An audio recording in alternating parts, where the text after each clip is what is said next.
آخر میں اللہ کے رسول صلی اللہ علیہ وسلم نے کہا وَفُضِّلْتُ بِالْمُفَصَّل،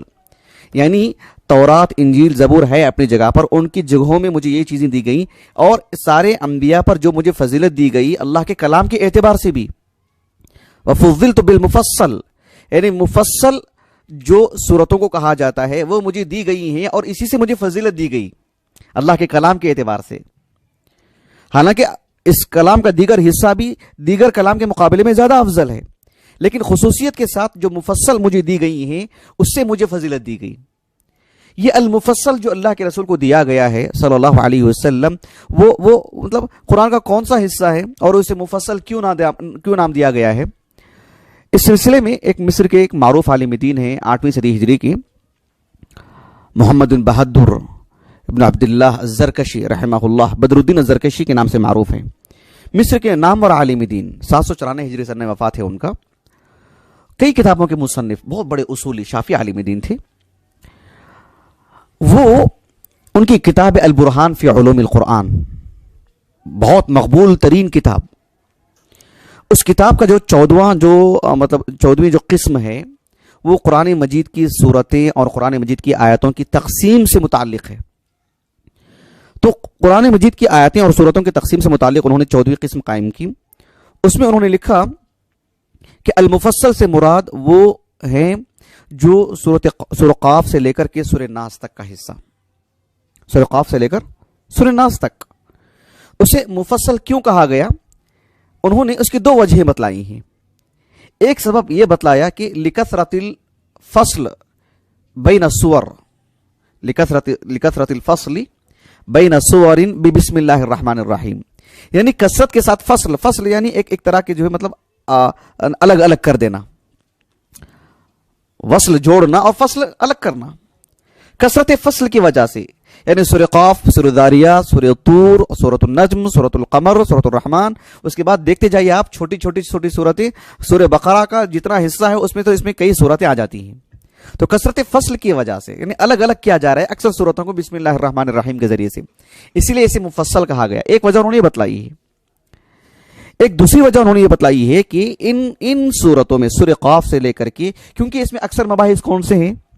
آخرت سے متعلق، الایمان بالقدر سے متعلق، وقوع قیامت سے متعلق، جنت جہنم کی مباحث، انبیاء علیہ السلام کا تذکرہ، اہل ایمان کا تذکرہ، کفار کا تذکرہ، اس میں ناسخ و منسوخ کہاں سے ہوگا؟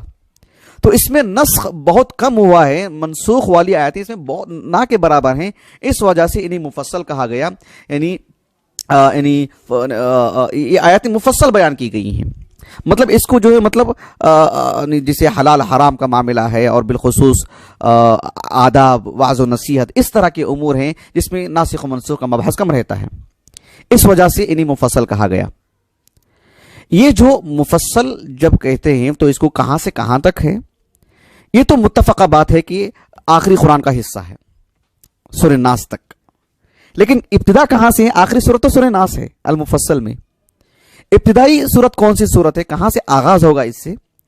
اس ضمن میں کوئی ٹھوس صحیح دلیل جو ہے مطلب نہیں ہے، جو دلیل ہے اس کی صحت میں اختلاف ہے۔ البتہ اہل علم کے اگر اقوال کی بات کریں تو اس سلسلے میں یعنی ابھی بدر الدین الزرکشی کی اگر ہم بات کرتے ہیں رحمہ اللہ، تو آپ نے یعنی صاف لفظوں میں لکھا کہ وعند اہل الاثر یعنی والصحیح عند اہل الاثر من سورۃ قاف، یعنی اہل علم کے نزدیک صحیح قول یہی ہے کہ سورہ قاف سے اس کا آغاز ہوتا ہے۔ جب سورہ قاف سے آغاز ہوگا تو سورہ ناس تک کے ضمن میں جو فضلت بالمفصل ہے اس میں سورۃ العلق بھی ہے، عمومی فضیلت ہے اس سورے کی، بات واضح ہو رہی۔ حافظ ابن کثیر رحمہ اللہ 8ویں صدی ہجری کی نام اور شخصیت ہے، معروف عالم دین، پوری دنیا جانتی ہے الحمدللہ، 774 ہجری سن وفات ہے آپ کا۔ آپ کی جو تفسیر ہے تفسیر القرآن العظیم، جو تفسیر ابن کثیر کے نام سے مشہور ہے، اس میں سورہ قاف آپ اٹھا کے دیکھیے، آپ نے آغاز ہی میں لکھا ہے کہ راجح قول کے مطابق یہ پہلی صورت ہے، یہ پہلی صورت ہے جو المفصل میں مطلب پہلا مقام رکھتی ہے، یہیں سے اس کا آغاز ہوتا ہے۔ ہی اول سورۃ فی حزب المفصل علی الصحیح، ایسے ملتے جلتے اقوال ہیں آپ کے، بلکہ آپ نے مطلب ایک حدیث لے کر کے آئے جو میں آپ کے آگے سناؤں گا. اس حدیث کو سنن ابی داؤد کی ہے, اس کو رکھ کر کے آپ نے کہا کہ یعنی صحیح ترین قول یہی ہے کہ یہی سورہ ہے, سورہ قاف. حافظ ابن حجر رحمہ اللہ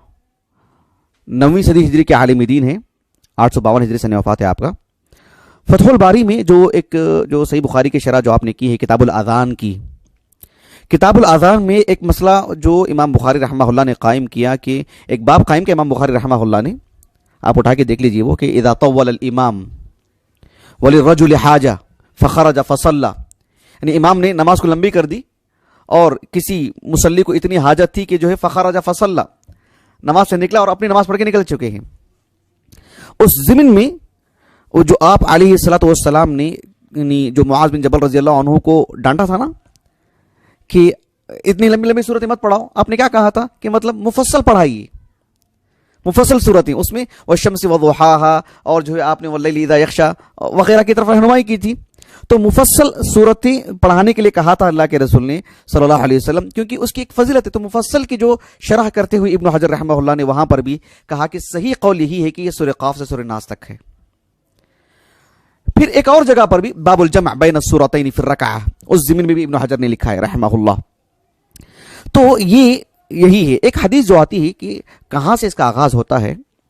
اس سلسلے میں سنن ابی داؤد کی ایک حدیث ہے, باب تہذیب القرآن یا باب حزب القرآن, ایک عنوان قائم کیا ہے امام ابو داؤد نے رحمہ اللہ, باب تہذیب القرآن کے نام سے, کتاب قراءۃ القرآن میں. اس میں جو ایک حدیث آتی ہے وہ حدیث کے سلسلے میں یعنی کچھ اہل علم نے صحیح کہا ہے, کچھ اہل علم نے, شیخ البانی رحمہ اللہ نے تو ضعیف قرار دیا اس کو. بہرحال اہل علم کے پاس جو ہے ایک راجح قول ہے کہ جو ہے مطلب یہیں سے اس کا آغاز ہوتا ہے سورہ قاف سے. سورۃ العلق